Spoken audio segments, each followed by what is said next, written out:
여러분의 아침을 함께합니다. 94.5MHz YTN 뉴스 FM 신율의 출발 새 아침.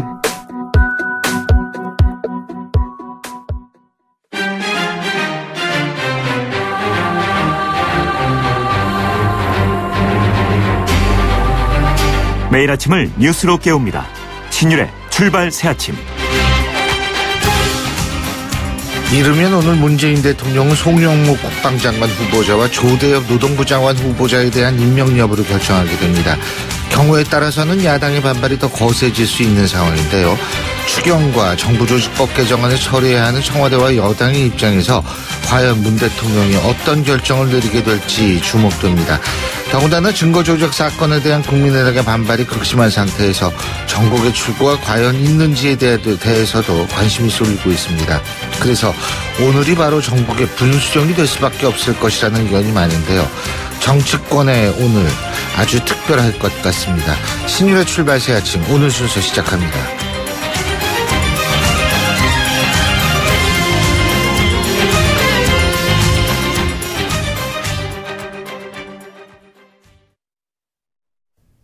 YTN 라디오 신율의 출발 새 아침.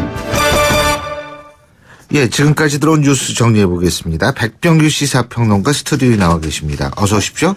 안녕하십니까. 예, 어제 국회 예산결산위원회가 열려서 추경안이 상정이 됐는데 그런데 야3당이 참석 자체를 거부해가지고 이 심의는 진행되지 못했다고 그러더라고요. 네, 심의 자체가 진행될 수가 없었죠. 예. 왜냐하면 예산결산위원회가 이제 50명으로 돼 있는데요. 여당과 일부 이제 그 정의당이 1명, 그리고 무소속이 1명 합쳐봤자 22명밖에 안 되기 때문에 네, 그 과반 정족수를 이제 채울 수가 없게 돼 있습니다.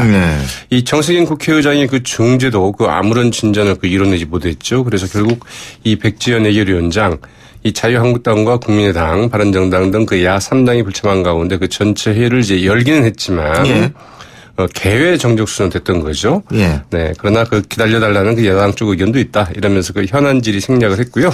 이 정부 쪽의 그 제안 설명만 들은 뒤에 어제 회의를 이제 마무리를 했습니다. 예. 국회는 이제 오늘 본회의가 예정돼 있고요. 그리고 또 18일 이제 7월 임시국회 마지막 본회의가 예정돼 있죠. 이 추경안 처리를 위해서는 심사에 최소한 5일에서 7일 정도의 시간이 필요합니다. 예. 그리고 오늘이 마지노 라인이네요. 그러니까 이제 사실은 이제 오늘부터 심사에 들어가도. 그렇죠. 18일이라고 잡으면은 목요일이고. 네. 그래서 이제 18일까지니까 사실은 거의 지금 시간적인 여유가 없는 굉장히 그 촉박한 일정인데 어떻게 이제 풀어나갈지 지켜봐야 될 것 같습니다. 예. 근데 이게 우리나라 역사상 추경을 안 해준 적은 없는데. 글쎄 말이죠. 예? 예. 어제 바로 어제로 이제 송영무 국방부 장관, 조대엽 노동부 장관 후보자에 대한 인사청문 보고서 재송부 요청 시한이 끝났지 않습니까? 제가 앞서도 오늘 오프닝에서도 말씀드렸는데 이제 문재인 대통령의 선택만 남아있는데 말이에요. 네. 문재인 대통령과 그 청와대 참모진들 어제 하루 좀 휴식을 좀 가졌다고 하죠. 예. 그리고 이제 그 교착 상태의 그 국회 상황 등을 고려해서 끝났지만 오늘 바로 그 임명을 강행한다거나 그러지는 않고 하루 이틀 정도 더 시간을 갖고 야당 설득에 나선다. 이제 이런 그 관측이 이제 지배적입니다. 청와대 그 핵심 관계자 또한 어제 그 언론에 대해서 여당은 물론 그 야당들 사이에서 그 송조 두 후보자에 대한 그 각각의 입장 정의가 좀 명확치 않다. 야당의 입장도 고려해야 하는 만큼 좀 더 그 야당과 그 대화하고 설득할 수 있는 시간을 갖기 위해서 오늘 당장은 이제 임명을 하지 않겠다는 것이다. 이렇게 좀 설명을 했는데요. 그렇다고 그 지명 처리를 그 검토하고 있는 것은 아니라고 선을 긋기도 했습니다. 예. 하지만 그 민주당 내에서도 이 조대엽 고용노동부 장관 후보자의 경우는 좀 어렵지 않느냐. 이런 이야기들이 꽤 나오고 있어서 예. 청와대와 그 문재인 대통령의 선택, 결정 어떻게 될지 좀 지켜봐야 될 것 같습니다. 이거 그렇군요. 하루 이틀을 더 본다. 예. 자, 국민의당이 문재인 대통령 아들 문준용 씨 특혜 취업 의혹에 대한 특검 주장을 이제 다시 꺼내 들고 나왔는데 여기 이제 바른정당하고 자유한국당도 호응을 하고 있는 모양이더라고요. 그렇습니다. 이 바른정당과 그 자유한국당이 그 국민의당을 그 옹호하면서 그 야3당 공조를 다지는 이런 모양새이죠. 정부 여당으로서는 더욱더 좀 어렵게 되지 않을까 싶기도 한데 국민의당 그 어제 오후 그 국회에서 그 긴급 의원총회를 열고 그 증거 조작 사건과 함께 그 사건의 그 원천인 이 문준영 씨 그 특혜 채용 의혹 또한 그 반드시 규명돼야 한다면서 그 특검 도입을 위한 결의안을 그 채택을 했습니다. 예. 여기에 이제 그 바른정당이 즉각 호응하고 나섰는데요. 이 바른정당의 그 주호영 그 원내대표 이 최고위원회에서 검찰이 과잉 충성 수사한다는 그 오해가 있다. 두 사건은 그 동전의 그 양면과 같은 것이다. 따라서 이 두 문제는 특검에 맡겨서 결론을 내야 한다. 그래야 국민이 납득할 수 있을 것이다. 이러면서 그 특검 실시를 이제 요구를 하기도 했습니다. 네. 자유한국당의 홍준표 대표 이 최고위원회에서 그 특혜가 본질이고 그 증거 조작이 있었느냐 없었느냐는 그 본질이 아니라면서 이 취업 특혜 의혹 규명의 필요성을 이제 거론을 해서 역시 국민의당을 거들기도 했고 홍준표 대표는 그러나 특검은 이미 그 공소시효가 끝나서 사실상 할 수가 없다. 해봐야 소용이 없다. 뭐 이러면서 오히려 한다면은 뭐 국정조사가 가능하지 않겠는가 이런 입장을 피력을 했다고 하죠. 예. 그러니까 이제 국민의당 같은 경우에도 지금 상당히 이제 궁지에 몰릴 수밖에 없는 상황 아니겠습니까? 네. 그런데 이제 그 이준서 최고위원의 구속영장 그 여부가 오늘 결정이 되죠? 네, 맞습니다. 네. 그런데 네, 그 지금 국민의당 비대위원장도 사실은 이 법조인이잖아요. 박주선 네. 비대위원장. 그런데 이제 특검, 공소시효 이런 것들은 좀 잘 좀 예. 네, 고려를 해서 예. 선택을 해야 되지 않을까 싶기도 하죠. 홍준표 자유한국당 대표가 혁신위원장에 그 연세대학교 류석춘 교수를 임명했네요. 대표적인 보수 논객이죠. 예. 당 쇄신의 방향이 어느 쪽으로 갈지 좀 예측하기 힘들게 됐습니다. 혁신위원장인 그 류석준 교수가 그 대표적인 그 르라이트 인사로 박근혜 전 대통령 그 탄핵 때 이 칼럼을 통해서 친박들이 박 전 대통령 옹호에 적극적이지 않다면서 이를 뭐 배신의 그 끝판왕식으로 그 비판을 한 바 있고요. 태극기 집회를 그 언론과 국회, 검찰과 특검이 유린하고 있는 대한민국 법체계를 수호하는 그 의병 활동이라면서 이 탄핵 반대 세력에 대해서 그 적극적인 지지 입장을 밝혔던 인물이기 때문인데요. 네. 유석춘 교수는 그 연세대 그 이승만 연구원 원장을 맡은 바 있고요. 박정희 대통령 기념재단의 그 부이사장 등을 그 지냈고 현재도 박정희 연구회 회장을 맡고 있습니다. 예. 혁신위원회는 그 11명 안팎의 그 외부 인사로 저는 그 채워질 예정인데요. 연말까지 인적 조직 정책 이 세 분야의 그 당 쇄신안을 이제 마련을 하고 혁신위원장에게 그 정권을 좀 부여할 방침이라고 하죠. 의원총회를 거치지 않고 혁신안은 최고위원회만 거쳐서 바로 실행에 들어가겠다. 이제 이런 입장이라고 하는데요. 과연 그 어떤 혁신안이 마련이 될지 또 그대로 진행할 수 있을지는 좀 더 지켜봐야 될 것 같죠. 저는 제일 궁금한 게 홍준표 대표하고 이 친박과의 관계 있지 않습니까? 네. 이게 이제 사실 잘 풀려야지 개혁도 잘 되지 않나 이런 생각이 드는데 유석춘 그 혁신위원장이 여기에서 어떤 식의 어떤 해법을 제공할지 좀 그게 아주 궁금해집니다. 예, 바른정당이 자유한국당을 종북몰이 보수라고 비판하고 나섰네요. 예? 네, 상당히 좀 주목되는 이제 발언이었는데요. 새로운 보수 비전 정립을 위해서 그 설립된 이 바른비전위원회가 어제 개최한 이 종북몰이 보수 어떻게 청산할 것인가 이런 주제의 그 토론회에서 그랬다고 하죠. 네. 이 개혁 보수를 앞세운 그 바른정당이 보수 진영이 그동안 그 정가의 보도처럼 사용해왔던 종북몰이와의 그 결별 논의를 공론화했다. 이런 점에서 이제 주목이 되고 있습니다. 네. 어제 토론회에서 그 종북몰이는 그거다. 자유한국당은 해산돼야 된다. 이러면서 그 홍준표 그 대표 체제 이후에 그 더 노골화되고 있는 이 한국당과의 그 보수 강경층 결집에 매달리고 있는 이 자유한국당과의 그 차별화 목소리가 좀 많이 나왔는데요. 하태경 최고위원 이렇게 얘기를 했습니다. 한국당 자체의 그 해산을 목표로 하는 보수 전쟁, 극우와의 그 전쟁을 벌인다는 그 결연한 의지를 가져야 한다. 이렇게 얘기를 했고요. 진수희 전 의원 20년 동안 보수 정당에 있으면서 늘 나를 불편했던 문제를 다룬 주제였다. 이 바른정당의 노선과 정체성과 관련된 그 핵심 어젠다라 지속적으로 끌고 가야 된다. 이런 이야기를 했다고 하네요. 결국 이제 중도층을 좀 중도층에 어필을 하려고 하는 그런 모습 아니네 이런 생각이 들 수도 있어요. 그래서 이제 보수의 정체성을 어떻게 좀 확립을 하느냐 바른정당의 실험이 굉장히 중요한 까닭이라고 봐야 되겠죠.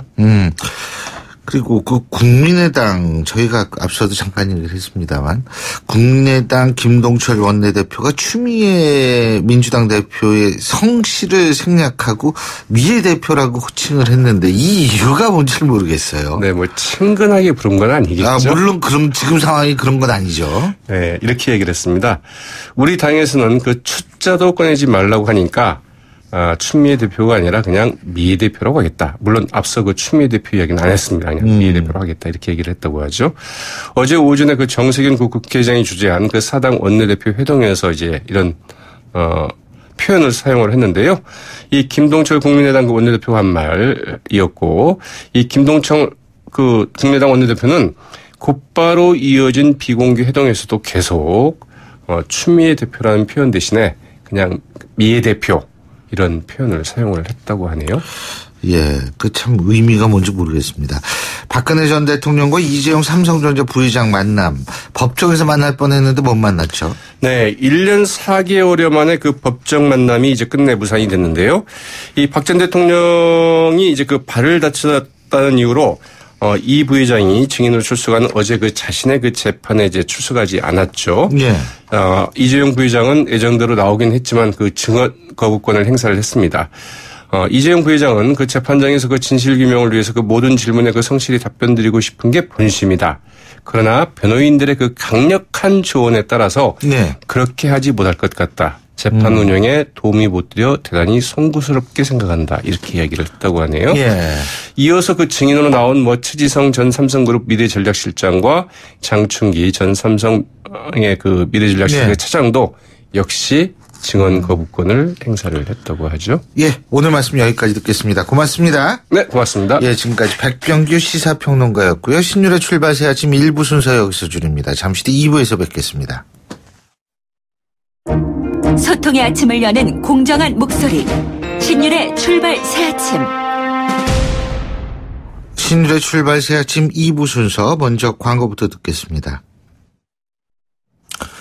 예, 화요일 아침입니다. 7시 30분 03초 지나고 있는데요. 교통 상황 알아보겠습니다. 나성숙 캐스터. 네, 어젯밤에 내린 비로 한강수위 상승을 했는데요. 잠수울 양방향 새벽 2시부터 차량 통행과 보행자 통행이 통제가 되고 있다는 거 참고해서 지나셔야겠고요. 경부고속도로 부산 쪽으로 서초 나들목 진안 지점 노면이 깊게 파여 있어서 1차로가 현재 차단이 됐습니다. 미리 차로 변경 주의해서 지나셔야겠고요. 한남에서 서초 구간으로 정체입니다. 서울 외곽순환고속도로 일산 쪽으로 장수 부근 90km 지점 1차로에 승용차 부딪히는 사고가 났습니다. 송내까지 사고 처리 작업 여파 때문에 4km 구간 정체고요. 이후로도 노원지 분기점에서 김포 요금소 구간, 또 판교 쪽으로도 서운 분기점에서 송내, 조남 분기점에서 수암터널, 청계 요금소에서 청계터널까지 각각 2km 구간 이상씩 정체되고 있습니다. 신율의 출발 새 아침 교통정보였습니다. YTN 라디오 신율의 출발 새아침.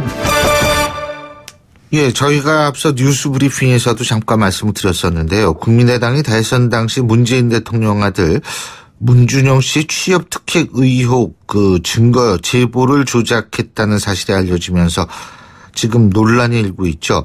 어제 이준서 전 최고위원과 이유미 씨의 남동생에게도 이 구속영장이 청구가 됐습니다. 국민의당에서는 여당 대표가 검찰에 수사 가이드라인을 줬다 뭐 이렇게 반발하고 있고요. 더불어민주당은 적반하장이다라는 입장인데요. 자, 그래서 오늘은 두 당의 대변인을 통해서 현 정국 어떻게 바라보고 있고 어떤 나름대로의 그 공통분모를 좀 발견해서 이 문제를 풀어갈 수 있을지 입장을 들어보는 시간을 마련하겠습니다. 검사 출신이시죠. 더불어민주당 백혜련 대변인 전화 연결되어 있습니다. 안녕하십니까? 예, 안녕하세요. 예, 그리고 판사 출신이시죠. 국민의당 손금주 대변인 역시 전화 연결되어 있습니다. 안녕하십니까? 아, 네, 안녕하세요. 예, 두 분 아시죠? 네, 알고 있습니다. 잘 알고 있습니다. 그럼 인사를 하셔야죠. 네. 손 대변인 안녕하세요. 네, 안녕하세요. 예. 자, 먼저 말이에요. 이준서 전 최고위원 구속영장을 검찰이 청구를 했습니다. 근데 이준서 전 최고위원이 이유미 씨의 제보를 검증하려는 노력을 하지 않았다. 최소 3번은 제보가 허위거나 그 가능성을 알면서도 묵인하고 의혹을 제기했다. 그래서 미필적 고의를 영장에 적시했다고 하는데 두 분 다 판검사 출신이시니까 우선 이 부분이 구속할 만한 사안이라고 보십니까? 먼저 백혜련 대변인부터 말씀해 주시죠.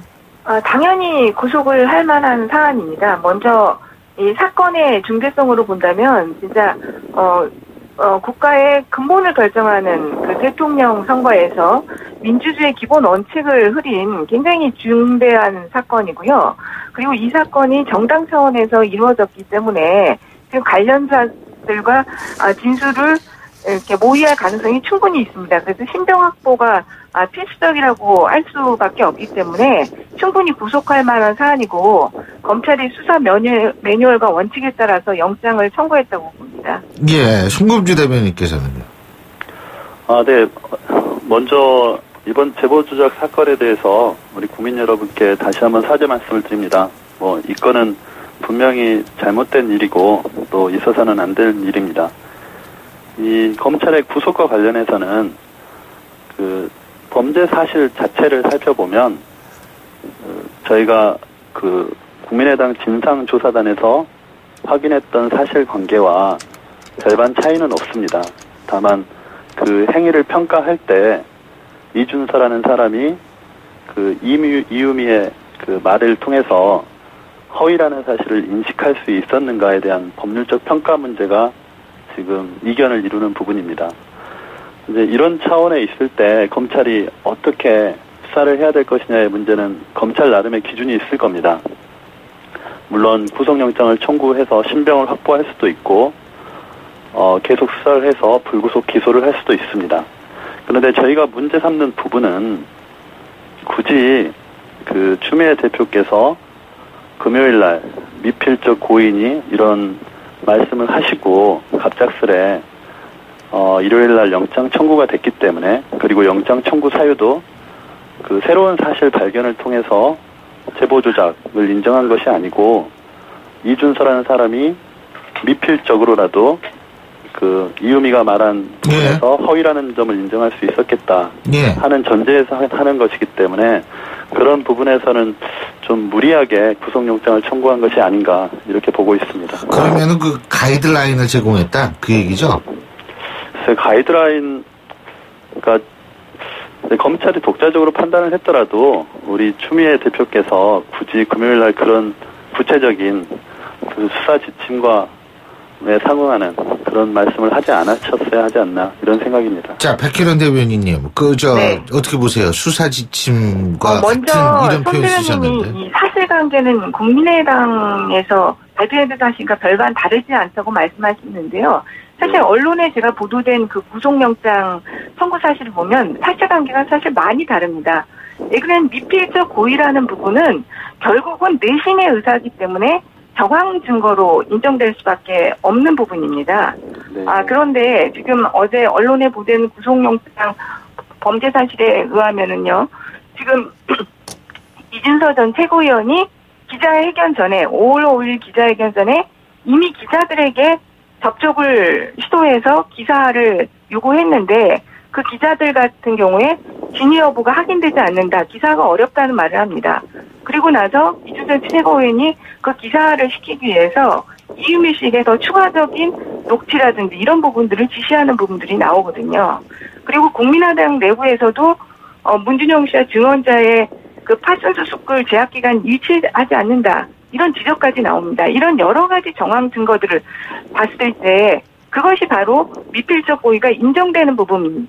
그러니까 사실관계 자체가 국민의당에서 발표한 부분보다 훨씬 더 그 검찰에서 구속영장 청구 사실은 다른 부분들이 포함되어 있습니다. 그리고 미필적 고의라는 부분들이 예전에 BBK 정봉주 전 의원 사건에서도 나왔지만은 그러니까 허위 사실 공표가 될 수 있다는 위험을 용인하는 그런 의사만 있으면 다 인정이 됩니다. 굉장히 넓게 인정이 되는 부분들이기 때문에요.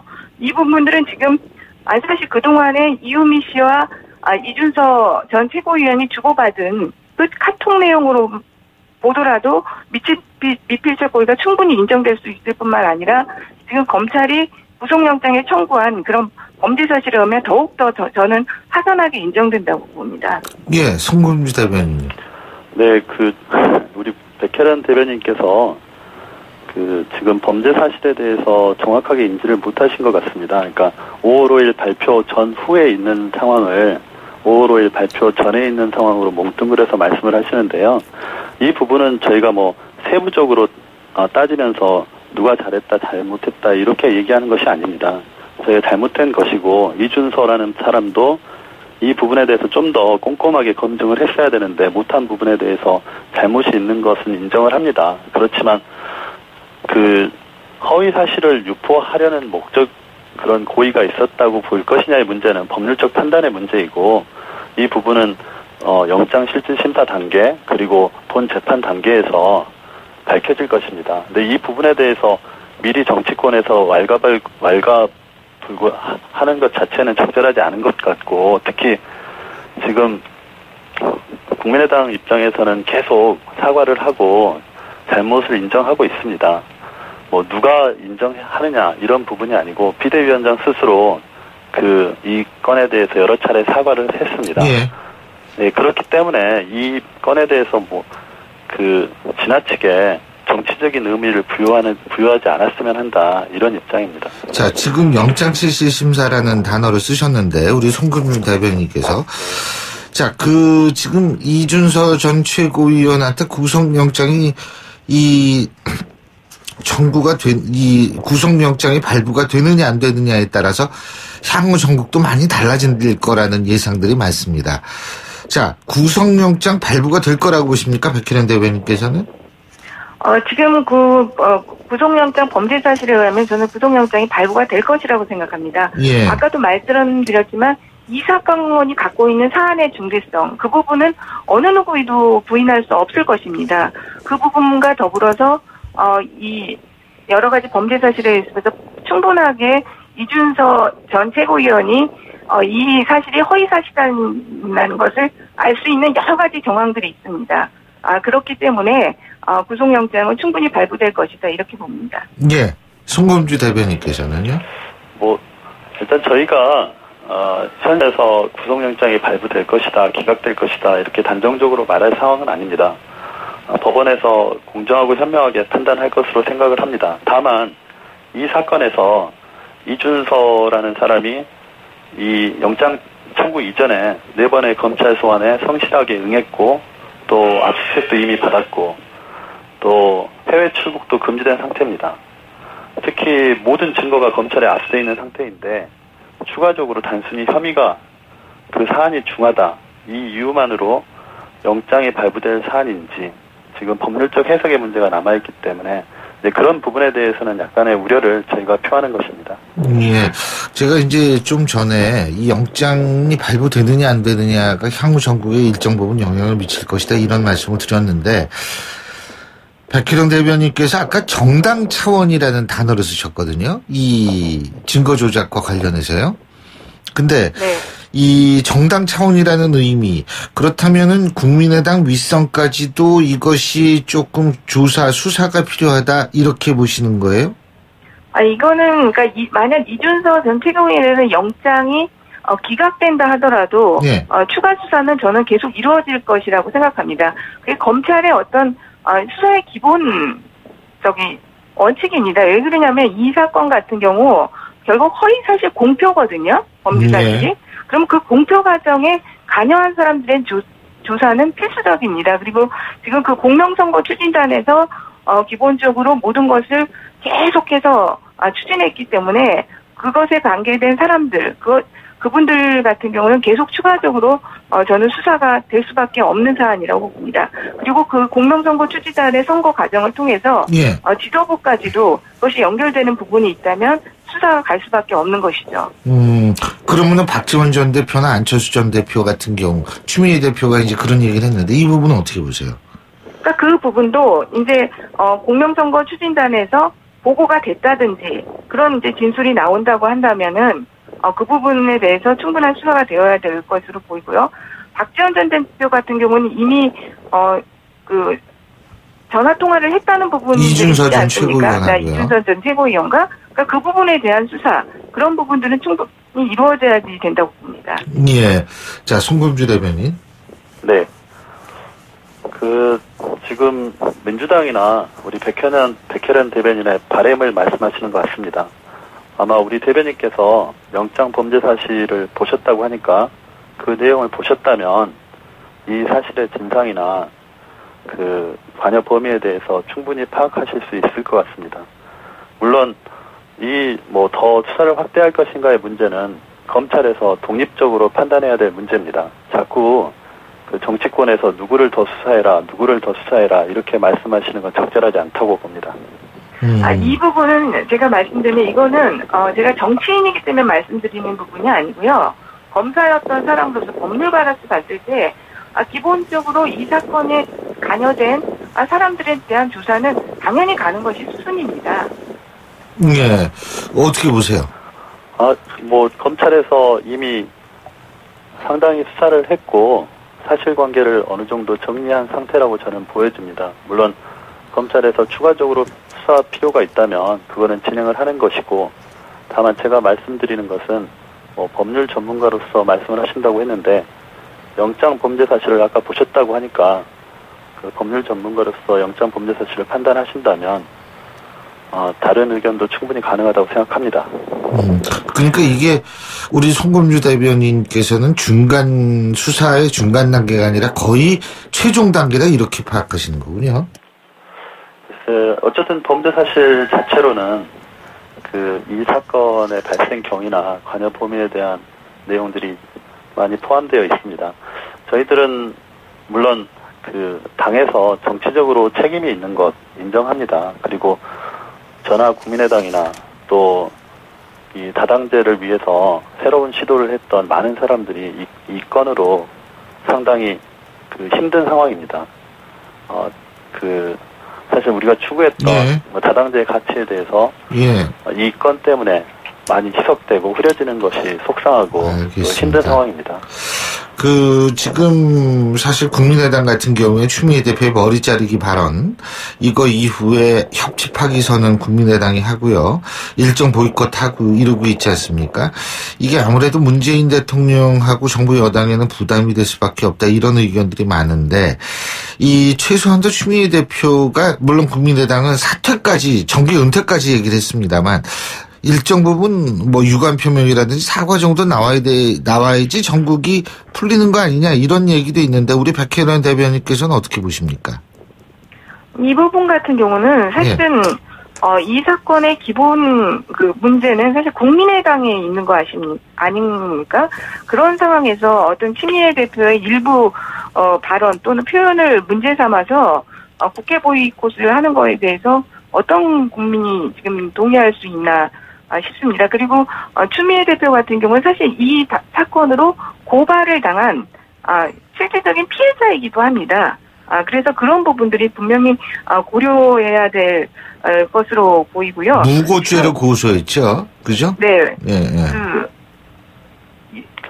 실제로 무고죄로 아닌가 우리 쪽에서 아니에요? 무고로 고발을 한 것이고요.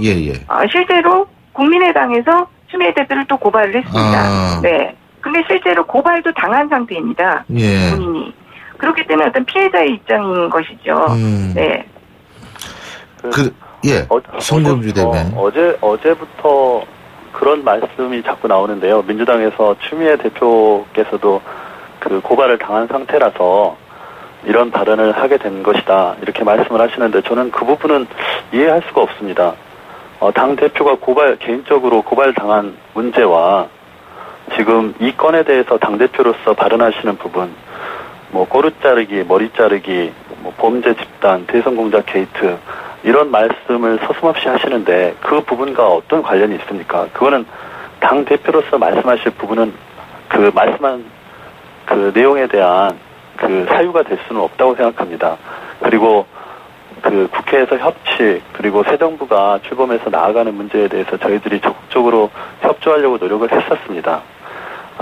전국이 이렇게 꼬여서 저희들도 힘들고 또 어려운 상황입니다. 저희도 어떻게 해서든 풀어보려고 노력을 하고 있고, 또 문재인 정부가 잘 출범해서 이 위기를 잘 극복하기를 바라는 마음도 똑같습니다.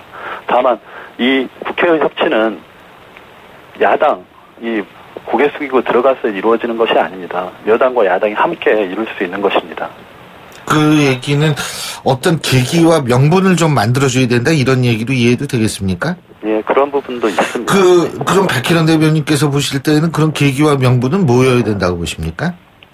지금 저는 이 증거 조작 사건과 예. 국회 협치 자체를 연결시키는 것이 무리하다고 생각합니다. 그러니까 증거 조작 사건은 증거 조작 상태로 이것은 정말 형사법적인 문제이고 중대 사안 아닙니까? 그러니까 그 문제는 그 문제대로 풀어가야 되는 것이지 이것을 어떤 국회 일정, 추경이나 정부조직법 또 인사청문회 이런 것과 연결지어서 나가는 것 자체가 잘못됐다고 생각합니다. 그래서 이 부분 증거 조작 사건에 대해서는 국민의당에서 정말 책임 있는 분들이 진솔한 사과를 하시고 검찰 수사에 협조하는 것이 수순이라고 보고요.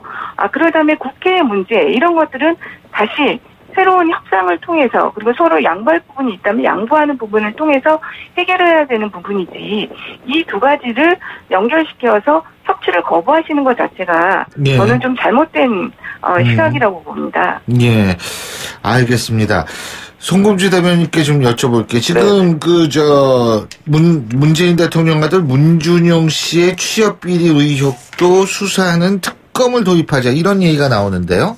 그죠? 네네. 맞죠? 네. 근데 홍준표 자유한국당 대표 같은 경우에 이거는 국정조사를 해야지 이게 공소시효가 끝나서